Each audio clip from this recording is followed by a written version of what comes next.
मित्रशम्भुः तन्नो भवत्यत्रमा तन्न इन्द्रो बृहस्पतिः तन्नो विष्णुरुक्रमः नमो ब्रह्मणे नमस्ते वायु त्वमेव प्रत्यक्षं ब्रह्मासि त्वमेव प्रत्यक्षं ब्रह्म वदिष्यामि कृतं वदिष्यामि सत्यं वदिष्यामि तन्मावतु तद्वक्तारम् अवतु माम्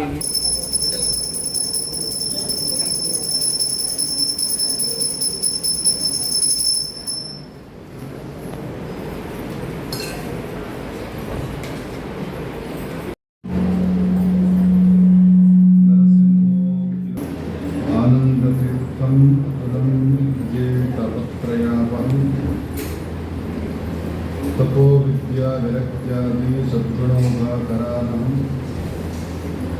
वादिराज गुरुं वन्दे हयग्रीवदयाश्रयान् मुकोऽपि यत्प्रसादेन कुटुम्बशयनायते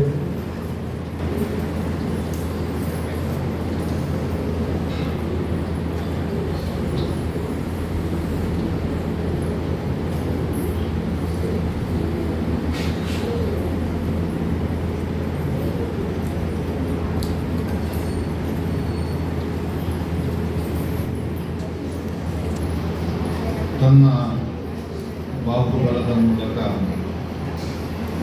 ಜ್ಞಾನಬಲದ ಮೂಲಕ ಕೌರವರ ಆ ಸಮೂಹವನ್ನೇ ಸೋಲಿಸ್ತಾ ಇತ್ತು. ಈ ಭೀಮನ ಇಂತಹ ಒಂದು ಪೌರುಷವನ್ನು ಕಂಡಿರತಕ್ಕಂತಹ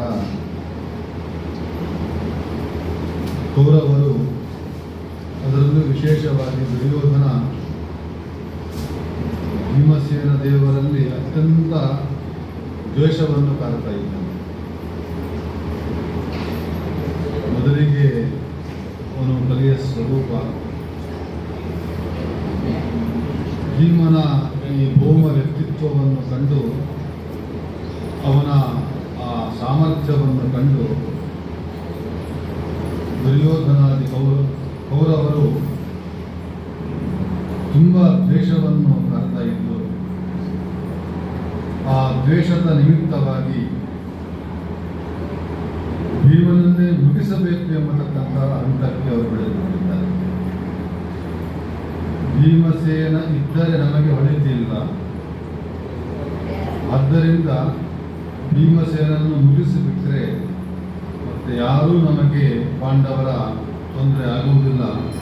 ಆ ಭೀಮನನ್ನು ಮುಗಿಸಿಬಿಟ್ರೆ, ಅರ್ಜುನನನ್ನು ಮುಗಿಸಿಬಿಟ್ರೆ, ಆಮೇಲೆ ಉಳಿದ ಹಿರಿಚುಡಾದಿಗಳನ್ನು ಬಂಧನ ಮಾಡಿಬಿಟ್ರೆ ನಮ್ಮನ್ನು ಕೇಳುವವರೇ ಯಾರೂ ಇಲ್ಲ ಎಂಬತಕ್ಕಂತಹ ಒಂದು ಮನಸ್ಥಿತಿಗೆ ಬಂದಿದ್ದಾರೆ ಕೌರವರು. ಭೀಮನನ್ನು ಮುಗಿಸಬೇಕು ಎಂಬತಕ್ಕಂತಹ ಆ ಹಂತಕ್ಕೆ ಅವರು ಬಂದಿದ್ದಾರೆ.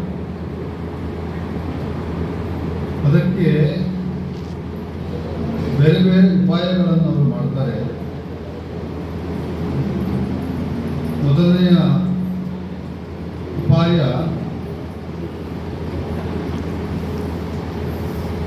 ಕಾಲಕೂಟ ವಿಷವನ್ನು ಉಣಿಸಿ ಭೀಮನನ್ನು ಕೊಲ್ಲಬೇಕು ಎಂಬತಕ್ಕಂತಹ ಪ್ರಯತ್ನಕ್ಕೆ ಅವರು ಕೈ ಹಾಕ್ತಾರೆ. ಅದರ ಪರಿಮಳ ಸ್ವೀಕಾರ ಮಾಡಿದ್ದು ಸುತ್ತೋಗಿಬಿಡ್ತಾರೆ. ಅಂತಹ ಅತ್ಯಂತ ಘೋರವಾಗಿರತಕ್ಕಂತಹ ಆ ವಿಷ, ಹಾಲಾಹಲ ವಿಷ, ಕಾಲಕೂಟ ವಿಷ, ಅದನ್ನು ಭೀಮನಿಗೆ ಕೊಟ್ಟು ಭೀಮನನ್ನು ಕೊಲ್ಲಬೇಕೆಂಬತಕ್ಕಂತಹ ಆ ಒಂದು ವಿಚಾರವನ್ನು ಮಾಡ್ತಾ ಇದ್ದಾರೆ. ಆ ಕಾಲಕೂಟ ವಿಷ ಕೌರವರ ಬಳಿ ಹೇಗೆ ಬಂತು ಅಂತ ಹೇಳಿದ್ರೆ, ಆ ಕಾಲಕೂಟ ವಿಷ ಶಕುನಿಯ ಬಳಿ ಇರ್ತಾರೆ. ಶಕುನಿ ಶುಕ್ರಾಚಾರ್ಯರ ಮನವೊಲಿಸಿ ಶುಕ್ರಾಚಾರ್ಯರಿಂದ ಆ ಕಾಲಕೂಟ ವಿಷ ತಾವು ಪಡೆದುಕೊಂಡು, ಶುಕ್ರಾಚಾರ್ಯರಿಗೆ ಹೇಗೆ ಸಿಕ್ತು ಅಂತ ಹೇಳಿದ್ರೆ, ಶುಕ್ರಾಚಾರ್ಯರು ತಾವು ರುದ್ರದೇವರ ತಪಸ್ಸನ್ನು ಮಾಡಿ ತಾವು ಆ ಕಾಲಕೂಟ ವಿಷ ಪಡೆದುಕೊಂಡಿದ್ದರು. ಅಂತಹ ರುದ್ರದೇವರ ತಪಸ್ಸನ್ನು ಮಾಡಿ ಯಾವ ಶುಕ್ರಾಚಾರ್ಯರು ಕಾಲಕೂಟ ವಿಷವನ್ನು ಅಂದ್ಕೊಂಡಿದ್ರು ಅಂತಹ ಕಾಲಕೂಟ ವಿಷವನ್ನು ಶುಕ್ರಾಚಾರ್ಯರ ಮನವೊಲಿಸಿ ಸ್ವೀಕಾರ ಮಾಡಿದ್ರು ಶಕುನಿ. ಅಂತಹ ಶಕುನಿಯ ಬಳಿ ಇರತಕ್ಕಂತಹ ಕಾಲಕೂಟ ವಿಷವನ್ನು ಕೌರವರು ಈಗ ಭೀಮಸೇನ ತಿನ್ನುವ ಆಹಾರಗಳಿಗೆ ಅದನ್ನು ಹಾಕಿ ಬೆರೆಸಿ ಭೀಮಸೇನ ದೇವರನ್ನು ಕೊಂದು ಬಿಡಬೇಕು ಎಂಬತಕ್ಕಂತಹ ಒಂದು ಸ್ಥಿತಿಗೆ ಬಂದಿದ್ದಾರೆ. ನೋಡಿ, ಒಂದು ಸೊತ್ತು ಯೋಗ್ಯರ ಬಳಿ ಇದ್ದರೆ ಯಾವ ಥರ ಉಪಯೋಗ ಬೀಳುತ್ತೆ, ಕೆಟ್ಟವರ ಬಳಿ ಇದ್ದರೆ ಯಾವ ಥರ ಉಪಯೋಗ ಬೀಳುತ್ತೆ ಎಂಬುದಕ್ಕೆ ಒಂದು ಒಳ್ಳೆಯ ಉದಾಹರಣೆ. ಕಾಲಕೂಟ ವಿಷ ಶಕುನಿಯ ಬಳಿ ಬಂತು, ಶುಕ್ರಾಚಾರ್ಯರ ಮೂಲಕ ಶಕುನಿಯ ಬಳಿ ಬಂತು. ಅದರ ಉಪಯೋಗ ಏನಾಯಿತು ಅಂತ ಹೇಳಿದ್ರೆ, ಭೀಮಸೇನ ದೇವರಂತಹ ಸಾತ್ವಿಕರನ್ನು ಕೊಲ್ಲಬೇಕೆಂಬ ಮನಸ್ಥಿತಿಗೆ ಅದನ್ನು ಉಪಯೋಗ ಮಾಡ್ತಾ ಇದ್ದಾರೆ. ಅದರ ಒಳ್ಳೆಯ ಪದಾರ್ಥ, ಯಾವುದೋ ಒಂದು ಪದಾರ್ಥ ಅದು ಯೋಗ್ಯ ವ್ಯಕ್ತಿಯಲ್ಲಿದ್ದರೆ ಅದು ಒಳ್ಳೆಯ ರೀತಿಯಲ್ಲಿ ಉಪಯೋಗ ಬರುತ್ತೆ. ಈಗ ಸೈನಿಕರ ಬಳಿ ಗನ್ ಇದ್ದರೆ, ಪಿಸ್ತೂಲ್ ಇದ್ದರೆ, ಆ ಸೈನಿಕರೇನು ಮಾಡ್ತಾರೆ, ಯಾರಾದರೂ ಭಯೋತ್ಪಾದಕರು ಬಂದರೆ, ಯಾರು ಕಳ್ಳಕಾಕರು ಬಂದರೆ ಅದನ್ನು ಉಪಯೋಗ ಮಾಡ್ತಾರೆ. ಅದೇ ಪಿಸ್ತೂಲ್, ಅದೇ ಗನ್ನು ಯಾವುದೋ ಭಯೋತ್ಪಾದಕರ ಬಳಿ ಇದ್ದು ಬಿಟ್ಟರೆ ಏನು ಮಾಡ್ತಾರೆ, ಆ ಪಿಸ್ತೂಲಿನ ಮೂಲಕ ಎಷ್ಟೋ ಜನರ ಅಮಾಯಕರ ಪ್ರಾಣ ತೆಗೆದುಬಿಡ್ತಾರೆ. ಹಾಗಾದರೆ ಒಂದು ವಸ್ತು ಅದು ಯೋಗ್ಯರ ಯಾರ ಬಳಿ ಇರಬೇಕು ಅವರ ಬಳಿಯೇ ಇರಬೇಕು ಹೊರತು ಅವರನ್ನು ಬಿಟ್ಟು ಅಯೋಗ್ಯರ ಬಳಿ ಹೋಗಬಾರದು ಎಂಬುದಕ್ಕೆ ಇದೇ ಒಂದು ಒಳ್ಳೆಯ ಸಾಕ್ಷಿ. ಈ ಕಾಲಕೂಟ ವಿಷ ಶಕುನಿಯಲ್ಲಿ ಇತ್ತು. ಆ ಶಕುನಿಯ ಮೂಲಕ ದುರ್ಯೋಧನರು ಅದನ್ನು ಈ ತರಹವಾಗಿ ಉಪಯೋಗ ಮಾಡಿಕೊಳ್ಳಬೇಕು ಅಂತ ಸಂಕಲ್ಪ ಮಾಡಿದ್ರು. ಏನು ಅಂತ ಹೇಳಿದ್ರೆ, ಭೀಮಸೇನ ಕೊಲ್ಲುವುದಕ್ಕೋಸ್ಕರ ಈ ವಿಷವನ್ನು ಉಪಯೋಗ ಮಾಡೋಣ ಅಂತ ಸಂಕಲ್ಪ ಮಾಡಿದ್ರು. ಅದಕ್ಕೋಸ್ಕರ ಅಡಿಗೆಯವನ ಮೂಲಕ ಎಲ್ಲ ಭೀಮಸೇನ ತಿನ್ನುವ ಎಲ್ಲ ಪದಾರ್ಥಗಳಿಗೂ ಸಹಿತ ಆ ಕಾಲಕೂಟ ವಿಷವನ್ನು ಮಿಶ್ರಣ ಮಾಡಿದ್ರು.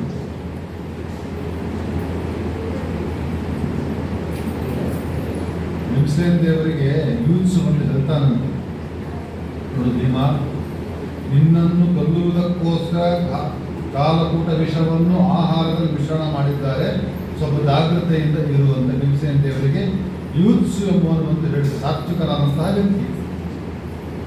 ಅವನು ಕೇಳಿದ್ದ ಈ ವಿಚಾರವನ್ನೆಲ್ಲ. ಅವನು ಒಂದು ಭೀಮನ ಬಳಿ ಹೇಳಿದ. ಭೀಮಸೇನರಿಗೆ ಒಂದು ಸರ್ವಜ್ಞರು, ಅವ್ರಿಗೆ ಯಾರ ಮಾತು ಕೇಳಬೇಕು, ಅವರೆಲ್ಲ ವಿಷಯ ಗೊತ್ತಿದೆ ಅವರಿಗೆ. ಭೀಮಸೇನ ದೇವರಿಗೆ ಏನೇನು ಕೌರವರು ಏನೆಲ್ಲ ಉಪಾಯವನ್ನು ಮಾಡ್ತಾರೆ ಅವೆಲ್ಲವೂ ಭೀಮಸೇನರಿಗೆ ಗೊತ್ತೇ ಇದೆ. ಯೂತ್ಸವನ್ನು ಹೇಳಿದ. ಭೀಮಸೇನರಿಗೆ ಏನು ಭಯ ಆಗಲಿಲ್ಲ.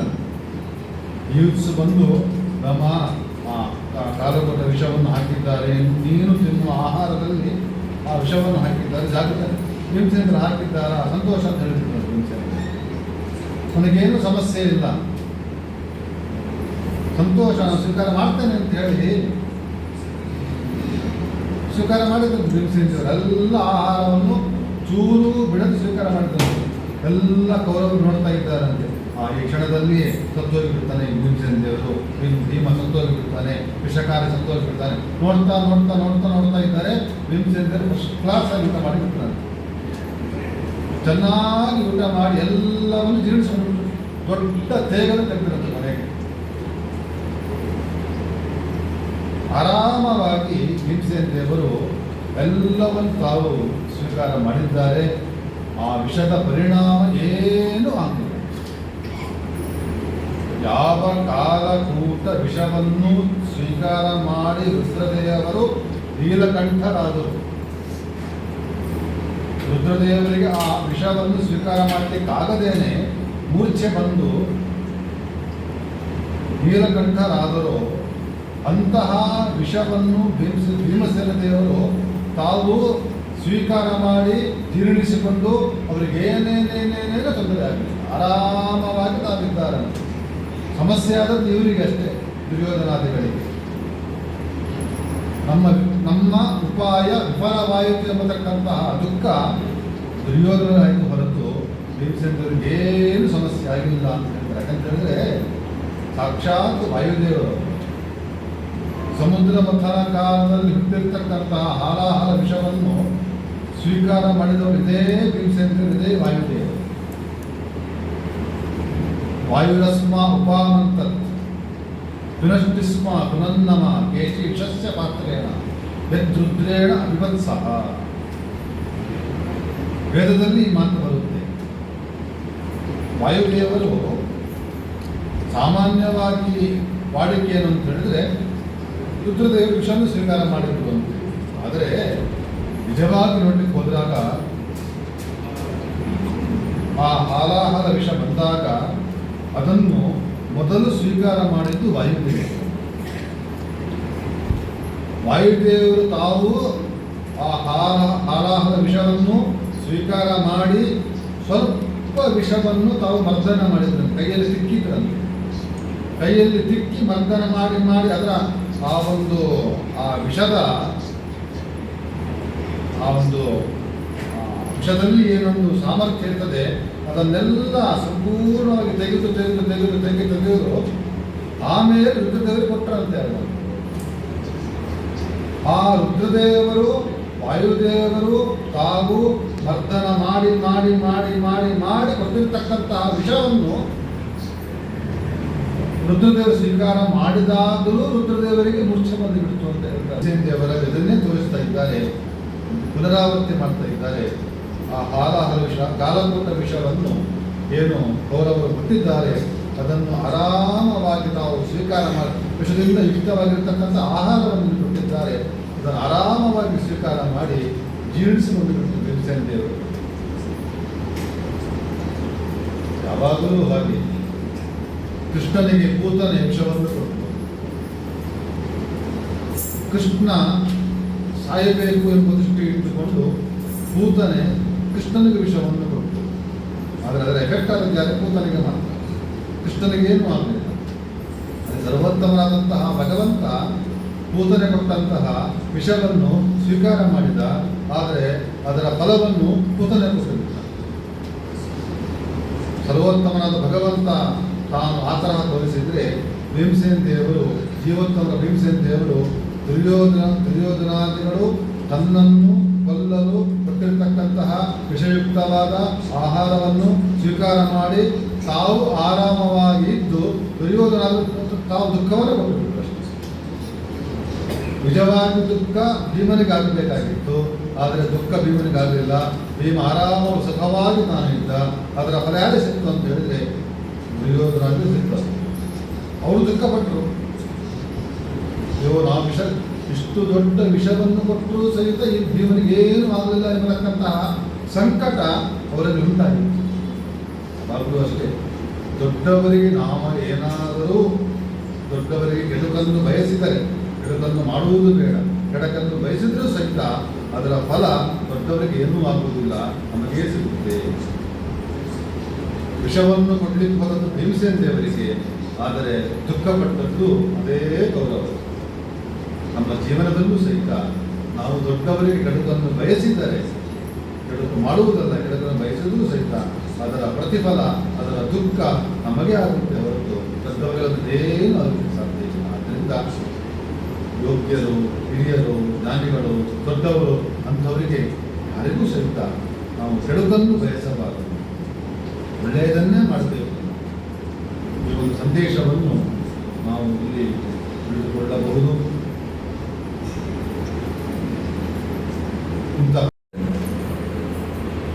ಇದು ಹನುಮನ ವ್ಯಕ್ತಿತ್ವ.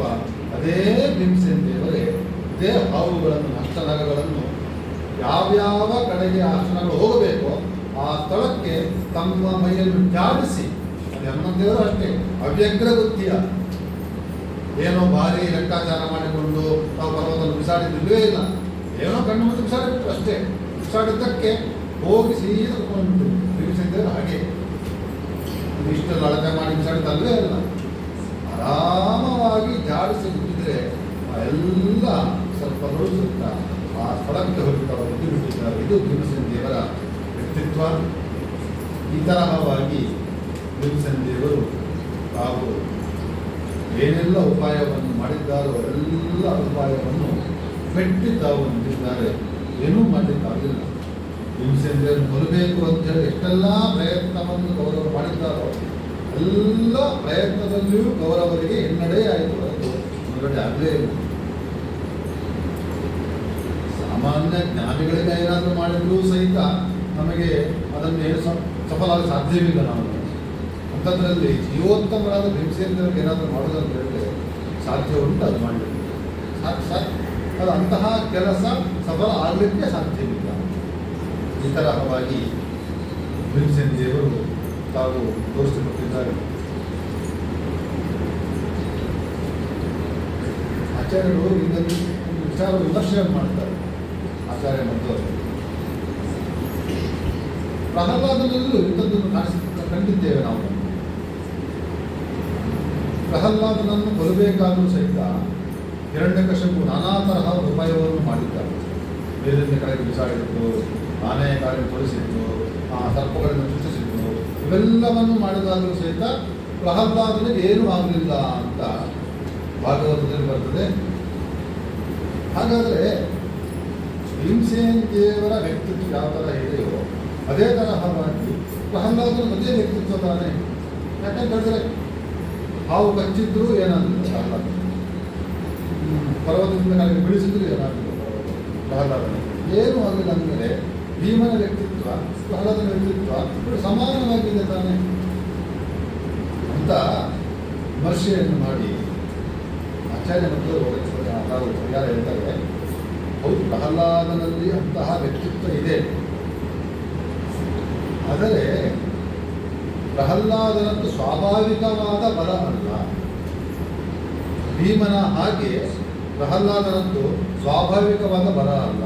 ಮತ್ತೇನು ಅಂತ ಹೇಳಿದ್ರೆ ಪ್ರಹ್ಲಾದ ಭಗವಂತನ ವಿಶೇಷವಾದ ಪ್ರಾರ್ಥನೆಯನ್ನು ಮಾಡುವ ಮೂಲಕ ತಾನು ಅವೆಲ್ಲ ಆಪತ್ತುಗಳಿಂದ ತಪ್ಪಿಸಿಕೊಂಡಿದ್ದಾನೆ ಹೊರತು ಭಗವದ್ ಅನುಗ್ರಹ ಇಲ್ಲದೇನೆ ತನ್ನ ಸ್ವಾಭಾವಿಕವಾದ ಬಲದಿಂದ ಪ್ರಹ್ಲಾದ ಅಂತಹ ಒಂದು ಮಟ್ಟಿಗೆ ತಲುಪಿದ್ದಲ್ಲ ಅಂತ ಆಚಾರ್ಯ ಮತ್ತವರು ಹೇಳ್ತಾರೆ. ಪ್ರಹ್ಲಾದನಿಂದ ಅಂತ ಸಾಮರ್ಥ್ಯ ಇತ್ತು, ಆದರೆ ಅದು ಭಗವದ್ ಅನುಗ್ರಹದಿಂದ ಭಗವಂತನ ಪ್ರಾರ್ಥನೆಯ ಫಲ. ಭೀಮಸೇನದೇವರು ಇಂತಹ ಕೆಲಸಕ್ಕೋಸ್ಕರ ದೇವರ ಪ್ರಾರ್ಥನೆ ಮಾಡ್ತಾನೆ ಇರಲಿಲ್ಲ.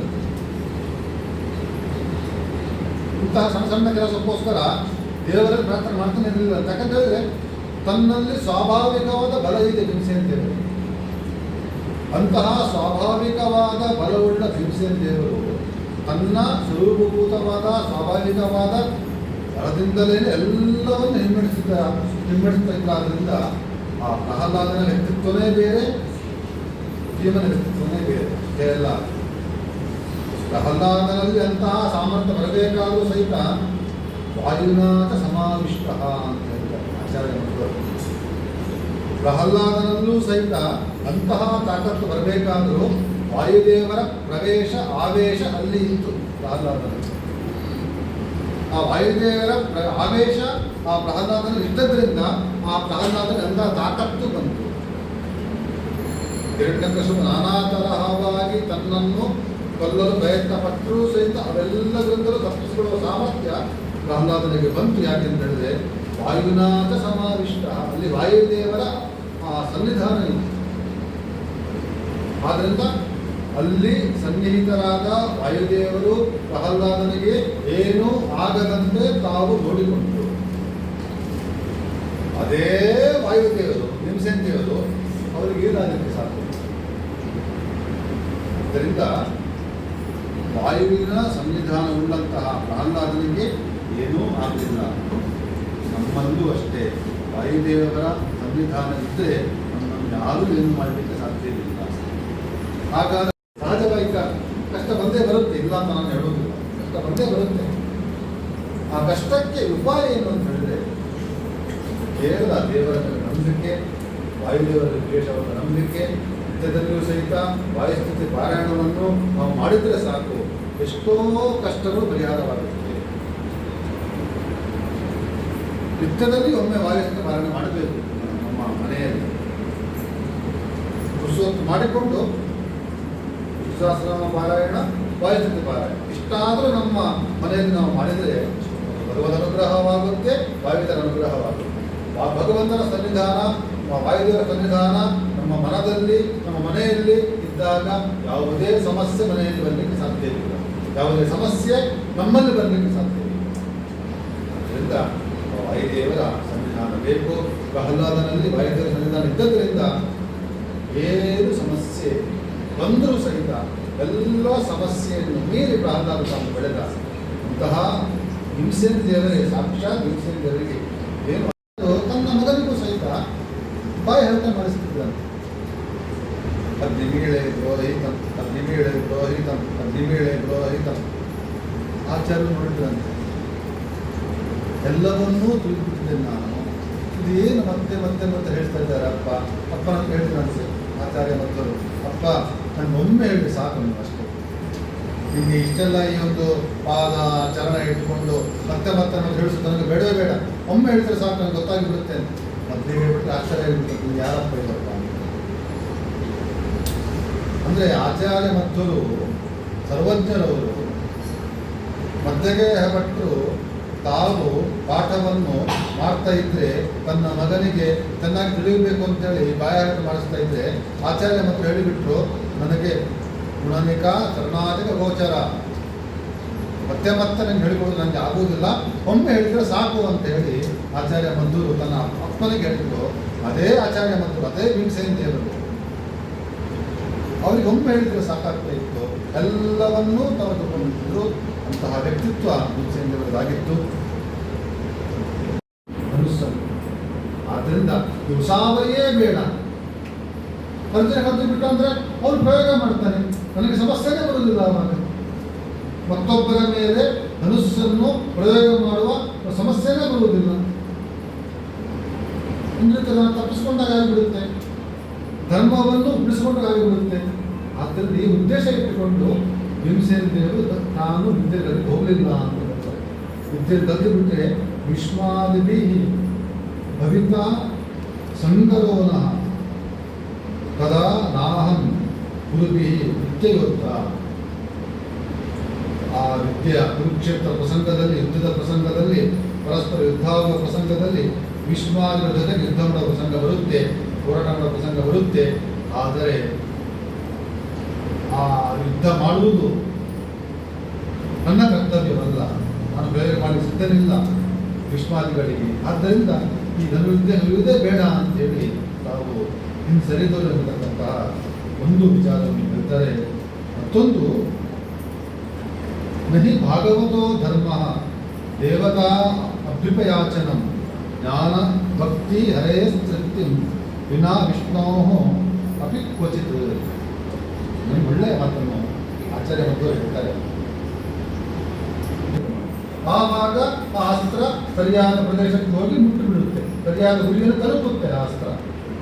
ಆದರೆ ದೇವತೆಗಳಲ್ಲಿ ನಾನು ಇಂತಹ ವಿಷಯದಲ್ಲಿ ಪ್ರಾರ್ಥನೆ ಮಾಡಿದ್ದೆ,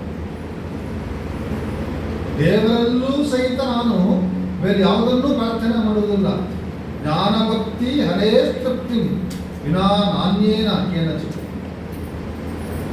ವಿನಾ ವಿಷ್ಣು ಅಪಿ ಕ್ವಚಿತ್.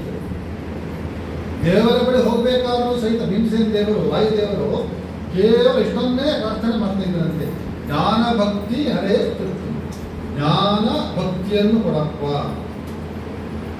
ಕೇವಲ ನೀನು ನನ್ನನ್ನು ಸಂತುಷ್ಟನಾಗಬೇಕು, ತೃಪ್ತನಾಗಬೇಕು, ಇದು ಬಿಟ್ಟು ಬೇರೆ ಯಾವ ವರ ನನಗೆ ಬೇಡ ಅಂತ ಹೇಳಿ ಜ್ಞಾನ ಭಕ್ತಿ ಹರೇ ತೃಪ್ತಿ ವಿನಾ ವಿಷ್ಣುವರಪಿ ಕ್ವಚಿತ್. ದೇವರ ಬಳಿಯೂ ವಾಯುದೇವರು ಭೀಮಸೇನ ದೇವರು ಜ್ಞಾನ ಭಕ್ತಿಯನ್ನು ಬಿಟ್ಟು ಮತ್ತೆ ಯಾವುದೇ ವರವನ್ನು ಕೇಳಿದ್ದಲ್ಲ, ಪ್ರಸಂಗನೇ ಇಲ್ಲ. ಅಂತಹ ತಾನು ಅಸ್ತ್ರವಿದ್ಯೆಯ ಅಭಿಮಾನಿ ದೇವರನ್ನು ಕರೆತು ಬೇಡುವುದು ಅಂತ ಹೇಳಿದ್ರೆ ಒಂದು ರೀತಿಯಲ್ಲಿ ಇದು ಸಕಾಮ ಕರ್ಮ ಅಂತಾಗಿಬಿಡುತ್ತೆ, ಭಾಗವತ ಧರ್ಮಕ್ಕೆ ವಿರುದ್ಧವಾಗಿದೆ. ಆದ್ದರಿಂದ ಇಂಥ ಕೆಲಸವೇ ಬೇಡ ಅಂತ ಹೇಳಿ ಶುದ್ಧೇ ಭಾಗವತೆ ಧರ್ಮೇ ವಿರತೋಯ ತ್ರಿಕೋದರ, ಶುದ್ಧ ಭಾಗವತ ಧರ್ಮದಲ್ಲಿ ವಿರತರಾಗಿರ್ತಕ್ಕಂಥ ತ್ರಿಕೋದರ ಭೀಮಸೇನ ದೇವರು ಅಷ್ಟೆಲ್ಲ ತಾವು ಆಲೋಚನೆ ಮಾಡಿ ಧನುರ್ವಿದ್ಯೆಯನ್ನು ಕಲಿಲಿಕ್ಕೆ ತಮ್ಮ ಮುಂದೆ ಹೋಗಲೇ ಇಲ್ಲ.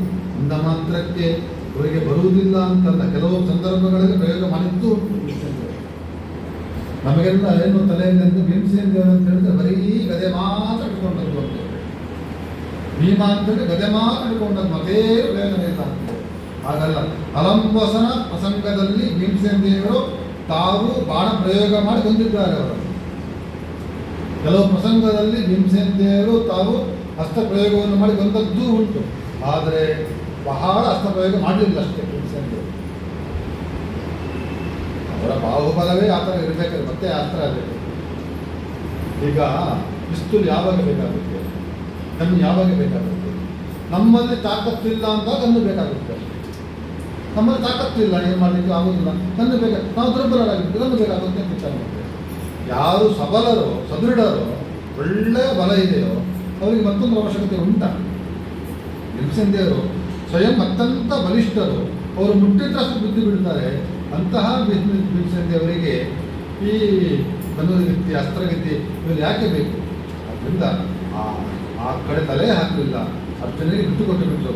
ಏನು ಬೇಕಾದ್ರೆ ಮಾಡ್ಕೊಂಡು ಅಂತ ಹೇಳಿ ಅರ್ಜುನ ತಾನು ಪ್ರತಿಜ್ಞೆಯನ್ನು ಮಾಡಿದ. ಅರ್ಜುನನಿಗೆ ಒಳ್ಳೆಯ ವಿದ್ಯೆಯನ್ನು ದ್ರೋಣಾಚಾರ್ಯ ರಚಿಸಿದ್ದಾರೆ. ಅಂದ ಮಾತ್ರ ಭೀಮಸೇನರಿಗೆ ಯಾವ ವಿದ್ಯೆ ಬರಲಿಲ್ಲ ಅಂತ ಅರ್ಥೈಸಬಾರದು ಎಂಬುದನ್ನು ಆಚಾರ್ಯ ಮಧ್ವರು ಈ ತರಹವಾಗಿ ತಾವು ತಿಳಿಸಿಕೊಟ್ಟಿದ್ದಾರೆ. ಮುಂದೆ ಅಸ್ತ್ರವಿದ್ಯೆ ಎಲ್ಲ ಮುಗಿದ ಮೇಲೆ ಅಸ್ತ್ರವಿದ್ಯಾ ಪರೀಕ್ಷಾ ಪ್ರಸಂಗ ಬರುತ್ತೆ. ತಾವು ಕಲಿತಿರ್ತಕ್ಕಂತಹ ವಿದ್ಯೆ, ಪಾಂಡವರು ಕೌರವರು ತಾವು ಕಲಿತ ವಿದ್ಯೆಯನ್ನು ಜನರ ಮುಂದೆ ತೋರಿಸಬೇಕು, ಸಮಾಜದ ಮುಂದೆ ತೋರಿಸಬೇಕು, ಸಮಾಜ ನೋಡಬೇಕು, ಯಾವ ಥರ ವಿದ್ಯೆ ಕಲಿತಿದ್ದಾರೆ ಅಂತ ಸಮಾಜ ನೋಡಬೇಕು. ಈ ದೃಷ್ಟಿ ಇಟ್ಟುಕೊಂಡು ಆ ಅಸ್ತ್ರವಿದ್ಯಾ ಪರೀಕ್ಷಾ ಪ್ರಸಂಗ ಬರುತ್ತೆ. ನಾನಾ ತರಹವಾಗಿ ಅಸ್ತ್ರಗಳ ಪರೀಕ್ಷೆ ನಡೆಯುತ್ತೆ. ತಮ್ಮ ತಮ್ಮ ಸಾಮರ್ಥ್ಯವನ್ನು ತೋರಿಸಿಕೊಂಡರು ಕೌರವರು ಪಾಂಡವರು. ವಿಶೇಷವಾಗಿ ಅರ್ಜುನ ತನ್ನ ಸಾಮರ್ಥ್ಯವನ್ನು ತಾನು ತೋರಿಸಿಕೊಂಡಿದ್ದಾನೆ, ತಾನು ಕಲಿತದ್ದನ್ನು ತಾನು ತೋರಿಸಿಕೊಂಡಿದ್ದಾನೆ. ಭೀಮಸೇನರಿಗೂ ಅಷ್ಟೇ ನಾವು ಮುಂದೆ ಬರುವುದಿಲ್ಲ. ಅರ್ಜುನನ ಸಾಮರ್ಥ್ಯ ಗೊತ್ತಾಯಿತು. ಅರ್ಜುನನ ಸಾಮರ್ಥ್ಯ ಆದ ಮೇಲೆ ಗೊತ್ತಾದ ಮೇಲೆ ಕರ್ಣ ಬರ್ತಾನಂತೆ. ಕರ್ಣ ತಾನು ಬಂದವನು ಅರ್ಜುನನಿಗಿಂತ ಚೆನ್ನಾಗಿ ತಾನು ಅಸ್ತ್ರ ಪ್ರಯೋಗವನ್ನು ಮಾಡ್ತಾನಂತೆ. ಬಹಳ ಆಶ್ಚರ್ಯ ಆಗಿಬಿಟ್ಟು ಎಲ್ಲರಿಗೂ ಸಿಗ್ತ. ಕರ್ಣನೇ ಅತ್ಯಂತ ಒಳ್ಳೆಯ ದುರದ ತೆಗೆದುಕೊಂಡಿದ್ದೆವು, ಅರ್ಜುನನೇ ಒಳ್ಳೆಯ ದುರದ ತೆಗೆದುಕೊಂಡಿದ್ದೆವು, ಅವನನ್ನು ಮೀರಿಸಿದ ವ್ಯಕ್ತಿತ್ವ ಕರ್ಣನದ್ದು ಅಂತ ಹೇಳಿ ಎಲ್ಲರೂ ಆಶ್ಚರ್ಯಪಟ್ಟಿದ್ದಾರೆ. ಆ ಪ್ರಸಂಗದಲ್ಲಿ ಅರ್ಜುನನಿಗೆ ಬಹಳ ಸ್ವಲ್ಪ ಮನಸ್ಸಿಗೆ ಖೇದ ಆಯಿತು. ತನ್ನನ್ನು ಮೀರಿಸುವ ಒಬ್ಬ ವ್ಯಕ್ತಿ ಬಂದಿದ್ದಾನೆ ಅಂತಕ್ಕಂತಹ ಒಂದು ಖೇದ ಮನಸ್ಸಲ್ಲಿ ಆಯಿತು. ಆ ಕರ್ಣನನ್ನು ಎದುರಿಸಬೇಕು ಅಂತ ನಾನು ಹೊರಟಿದ್ದಾನೆ ಅರ್ಜುನ. ಆವಾಗ ಭೀಮ ತಾನು ತಡಿತಾನೆ ಅಂತ ಅರ್ಜುನ. ಯಾಕೆ ತಡೆದ ಭೀಮಸೇನ? ಯಾಕೆ ತಡೆದು ಅರ್ಜುನ? ಯಾವ ಕಾರಣಕ್ಕೋಸ್ಕರ ಕರ್ಣನ ಜೊತೆಗೆ ನೀನು ಯುದ್ಧವನ್ನು ಮಾಡಬೇಡ ಅಂತ ತಾವು ತಡೆದಿದ್ದಾರೆ ಎಂಬ ವಿಚಾರವನ್ನು ಮತ್ತೆ ನಾಳೆ ಸೇರಿದಾಗ ತಿಳಿದುಕೊಳ್ಳೋಣ ಅಂತ ಹೇಳ್ತಾ, ಎಲ್ಲ ಭಕ್ತರು ಇಲ್ಲಿ ಪ್ರವಚನಕ್ಕೋಸ್ಕರ ಕೇಳೋದಕ್ಕೋಸ್ಕರ ಬಂದಿದ್ದೀರಾ. ಎಲ್ಲ ಭಕ್ತರಿಗೂ ವಿಶೇಷವಾಗಿ ರಾಘವೇಂದ್ರ ಇದು ಸಾರ್ವಭೌಮರ ಅಂತರ್ಯಾಮಿಯಾದ ಮುಖ್ಯ ಪ್ರಾಣಾಂತರ್ಗತ ಪ್ರಾಂತರಿಗೆ ವಿಶೇಷವಾಗಿ ಅನುಗ್ರಹ ಮಾಡಲಿ ಅಂತ ಪ್ರಾರ್ಥನೆ ಮಾಡ್ತಾ ನಮ್ಮ ಮಾತಿಗೆ ವಿರಾಮವನ್ನು ನೀಡಿದ್ದೇವೆ. ಕೃಷ್ಣಾರ್ಪಣ.